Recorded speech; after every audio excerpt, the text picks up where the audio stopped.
আপনাদের সঙ্গে একটি মানে কমন ঘটনা ঘটেই থাকে। রাত রাত্রিবেলায় কোথাও যদি রাস্তায় বেরিয়ে যান, মনে হয় যে কি আপনার পিছনে কেউ আসছে, ঘুরিয়ে তাকিয়ে দেখেন কেউ নেই। এরকম ঘটনা প্রায় ঘটেই থাকে। তো এই মানুষটির সঙ্গে এরকম একটি ঘটনা ঘটেছে। কি হয়েছিল সেদিন রাতে তার নিজের মুখ থেকে শুনে নিন। চলুন ভিডিওটা পুরো দেখে আসি।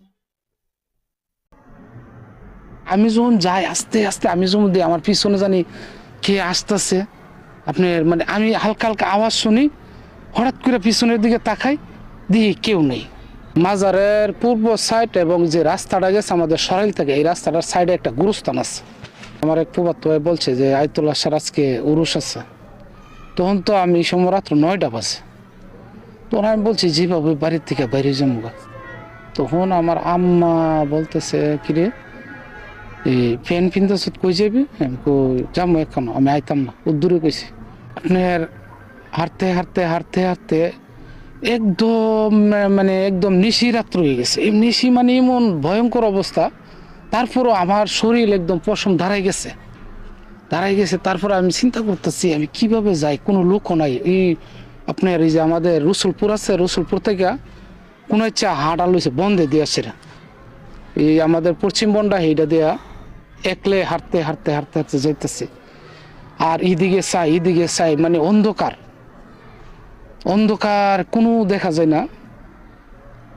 আমি মনে মনে ভাবতেছি যে আরে আসলে কি। আর আমি যখন যাই আস্তে আস্তে, আমি যখন দিই আমার পিছনে জানি কে আসতেছে।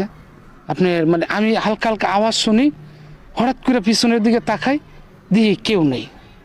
তখন আমি আস্তে আস্তে আরো সামনের দিকে যাইতেছি। যাওয়ার পথে তখন আমি মনে হইতেছে যে আমার মনে হয় পিছনে একজন লোক হাঁটতেছে। বারবার বারবার পিছনে দিয়ে তাকাইতেছি আর আমি যাইতেছি। তখন ক্ষেতের মধ্যে আপনার ওই যে হাল বাই রাখছে তাহে না, ওই যে বড় বড় মাটির চাক্কা তাহে।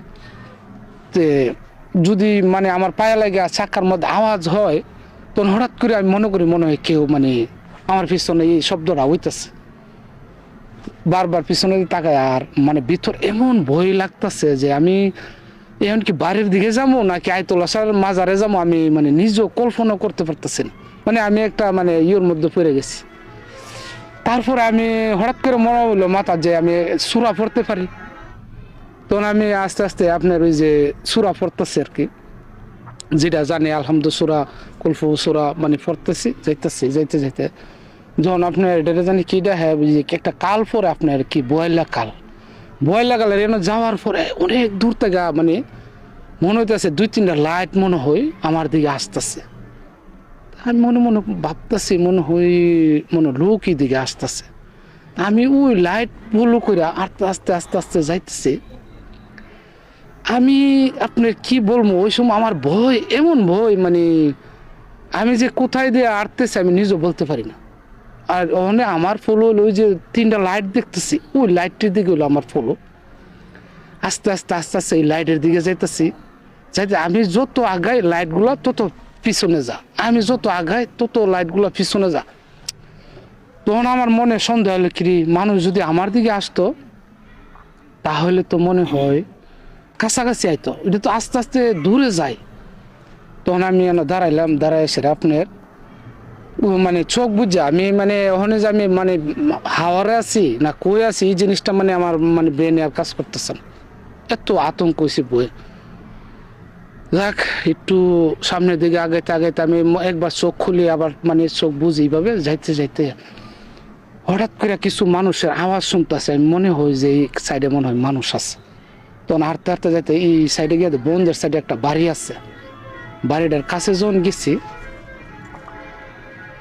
তখন আমার জানের যে একটা মানে ফেরাসানি ছিল বা আমার মনে ছিল যে আমি কোথায় আছি, আমি ভয়ে নিজেও বলতে পারি না। যখন বাড়ির কাছাকাছি গেছি তখন মানে একটা মহিলা আমার দেখে আর ডাক দিছে কে, তখন আমি তখন এই বাড়ির ভিতরে ঢুকলাম। ঢোকার পরে মহিলা বলতেছে আপনার বাড়ি কই? বাড়ি তো খালি করছো আয়তলা সাজাম, আপনি একা এত রাত্রে? আমি কইছি। এরপরে ওই বাড়ি থেকে একটা লোক আমার লাইট দিয়া আয়তুল্লাহ মাজার পর্যন্ত নিয়ে দিয়ে আসে। আমি বিস্তারিত কিছু বলছি যে এই অবস্থা আমার। তখন লোকটা বুঝতে পারছে। মাজারে গিয়া মানে আমার ভিতরে তো বই ঢুকে রয়েছে, কতক্ষণ ঘুরলাম। মাজারের পূর্ব সাইড এবং যে রাস্তাটা গেছে আমাদের সরাইল থেকে, এই রাস্তাটার সাইডে একটা গুরুস্থান আছে। আমার ফুফাতো ভাই একজন কসমেটিকের ব্যবসা করে, আমি ওর কাছে গেলাম। এই সময় আবার প্রচণ্ড শীত, যেমন এখন যেমন শীতকাল, ওই সময় এমন প্রচণ্ড শীতকাল।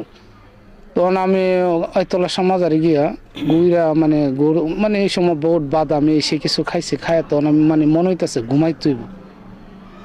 তখন আমার বাইরে গিয়া কইলাম ফুফার তো ভাই আমার তো একটু ঘুমাই তুইব। তো আমার ফুফা আছে এই সময়, আমার ফুফা কইতে যাও পিছনে ঘুমাও, কিন্তু আমি যেই জায়গাটা ঘুমাবো এই জায়গাটা আপনার এটি হলো গুরুস্থান, আসলে বাস্তবে কিন্তু আমি জানি না। তো যেখানে শুইছি, শোয়ার পরে আমি মানে সব মানে আমি দেখতেছি বাস্তব, আসলে হইলো মানে স্বপ্নে দেখতেছি আমার এত শীত, মানে প্রচণ্ড শীত, মনে হইতেছে যে আমার যে হাড় গুড় মানে ভাইঙ্গা যাইতেছে গা ঠান্ডায়, আমি অনেক কাঁপতেছি। মানে আমি স্বপ্নে দেখতেছি, আসলে কিন্তু জিনিসটা আমার সাথে বাস্তবে হইতেছে এটা, আর আমি মানে দেখতেছি স্বপ্নে। আর বাস্তবে যে ঠান্ডাটা আমি স্বপ্নে অনুভব করতেছি, এটা কিন্তু বাস্তবে আমার শরীরে এই ঠান্ডাটা এমন হইতেছে, আমি কাঁপতেছি। প্রায় ঘন্টাখানেক পরে ঘুম হঠাৎ করে বাংসে ভাঙে দিয়ে এই যে স্বপ্নে যে জিনিসটা দেখছি বাস্তবে ওইটা দেখছি, এমন হাড় গুড় আপনার আমার যেমন চিপা যেতেছে, তখন হাতের গিরা গুড়া ব্যথা করতেছে। তখন আমার ফুপারে কইলাম ফুপা আমার শরীর তো খুব খারাপ লাগছে, খুব ঠান্ডা। পরে আমার ফুপার তো বেড়ে কইছে ওইদিকে যাও গিয়ে সেরা এই কাজ করো, ওই হেরে একটু আগুন ধরাই দো, বন দিয়া বন মানুষ ওই যে দোকানের বন রাখে না, বন কিছু সংগ্রহ করে আগুন ধরাই দিছে। অনেকক্ষণ আগুনের কাছে বসে দিছি, তারপরে যেমন ঠান্ডা আগুনের কাছে বসার পরে আপনার ঠান্ডাটা কমছে, কিন্তু তারপরে আমার যে হাতের গিরা আঙ্গুলের গিরা এইগুলা ব্যথা একদম মানে শুরু হয়ে গেছে, পায়ের গিরা সব ব্যথা শুরু হয়ে গেছে।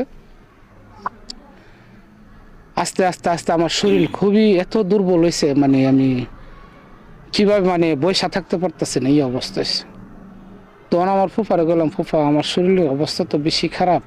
তখন কইছে কি হয়েছে তোমার? আমি কইছি এই অবস্থা। আমি তো দেখতেছি তোমার শরীর খুবই খাপতাছে, তো এখন তো আর বাড়ি যাওয়া যেত না, ফজর আজান দিলে তাহলে তুমি যাইতে পারবে, এখন 3টা 3:30 রাত্র বাজে, তুমি যেতে পারবে না। তো ফুফার দ্বারা বৈশারি আর আস্তে আস্তে আস্তে আস্তে যেমন আমার এমন অবস্থা অস্থির হয়ে গেছে।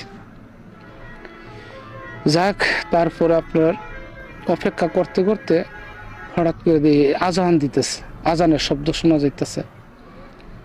তারপরে আমার ফুফারে বললাম ফুফা আমি তো বাড়িতে যাবো। তখন বলতো তুমি যাইতে পারবা না একলা? আমি যাইতে পারো। তো যখন আজান দিতেছে অন্ধকার, ওই সময় কুয়াশা, এত কুয়াশা মানে 2 হাত দূরে মানুষ দেখা যায় না, তারপরে সাহস করে আমি বলতেছি যে বাড়ি যাবো গা, আচ্ছা তেলে যাবো।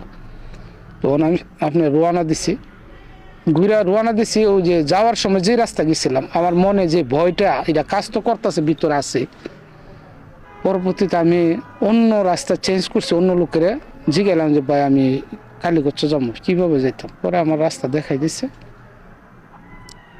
তারপরে আপনার হাঁটতে হাঁটতে হাঁটতে হাঁটতে আসলাম। আর আসার সময় মানে ওই যে ব্যথা, মানে অন্য কোনো আসার সময় কোনো ভয় নাই, শুধু আমার শরীরে সারা শরীরে পায়ের গিরা হাতের গিরা যত গিরা আছে আপনার ব্যথা শুরু হয়ে গেছে।